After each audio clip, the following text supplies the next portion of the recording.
তো বন্ধুরা দেখে নিন এই সাধারণ রেসিপির উপকরণগুলো। প্রথমেই লাগছে আলু, তারপরে লাগছে কুমড়ো, তারপরে আসছে সর্ষের তেল, তারপরে লাগছে আদা বাটা, লাগছে জিরে বাটা, আর লাগছে ধনে গুঁড়ো, আর প্রয়োজন লবণ, এরপরে হলুদ গুঁড়ো, লঙ্কা গুঁড়ো, পাঁচ ফোড়ন,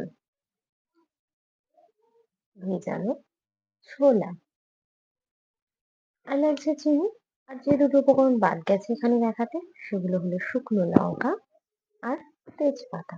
তো চলুন তৈরি করে নিই আজকের রেসিপি, সাধারণ কুমড়ো ছোলা আলুর তরকারি। গ্যাসে কড়া বসিয়ে কড়াই গরম করে ফেলেছি। এবার এর মধ্যে সর্ষে তেল দিয়ে দিচ্ছি।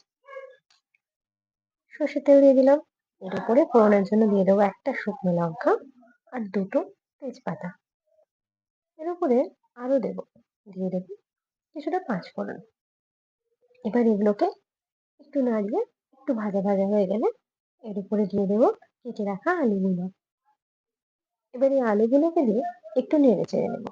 উল্টে পাল্টে নেড়ে নিয়ে এর মধ্যে দিয়ে দেবো পরিমাণ মতো লবণ। আমি সবসময় বলি লবণটা একটু প্রথমেই দিলে কি হয়, সবজিগুলো তাড়াতাড়ি নরম হয়ে যায়। দেখতে পাচ্ছেন আলুগুলোকে আমি খুব ভালো করে উল্টে পাল্টে নেড়ে নিয়ে একটু ভেজে নিয়েছি। এবারে এর উপর দিয়ে দেবো কেটে রাখা কুমড়োগুলো। এই কুমড়ো আর আলুগুলোকে একটু ভালো করে নেড়ে চেড়ে নিতে হবে। খুব ভাজা ভাজা না করলে হবে, তবে একটু নাড়িয়ে চাড়িয়ে এপিঠ ওপিঠ মোটামুটি নাড়িয়ে চাড়িয়ে ভেজে নিতে হবে। মোটামুটি ভাজা হলে এর উপর দিয়ে দেবেন ভিজিয়ে রাখা ছোলাগুলো।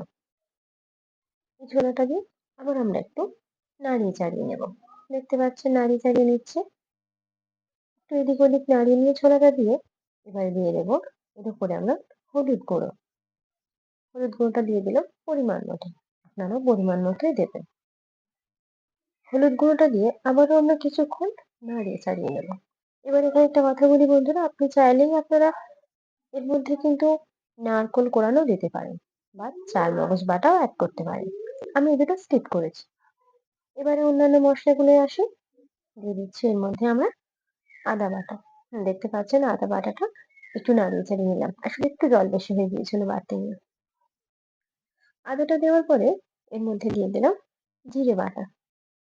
আসলে রেসিপিটা পুরোপুরি নিরামিষ পদ্ধতিতেই হচ্ছে, চাইলে নিরামিষের দিনেও এটা আপনার রুটি বা পরোটার সাথে ট্রাই করতে পারেন রেসিপিটি। দেখতে পাচ্ছেন নাড়িয়ে চাড়িয়ে নিচ্ছি আদা জিরেটা দিয়ে। এবার এইভাবে কিছুক্ষণ নাড়িয়ে চাড়িয়ে নিয়ে এর মধ্যে দিয়ে দেবো ধনে গুঁড়ো।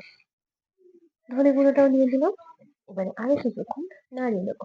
হ্যাঁ, বুঝতে পারছি আপনারা কি ভাবছেন, এত কিছু দিচ্ছি আসল জিনিসটা দিইনি তো। দেবো।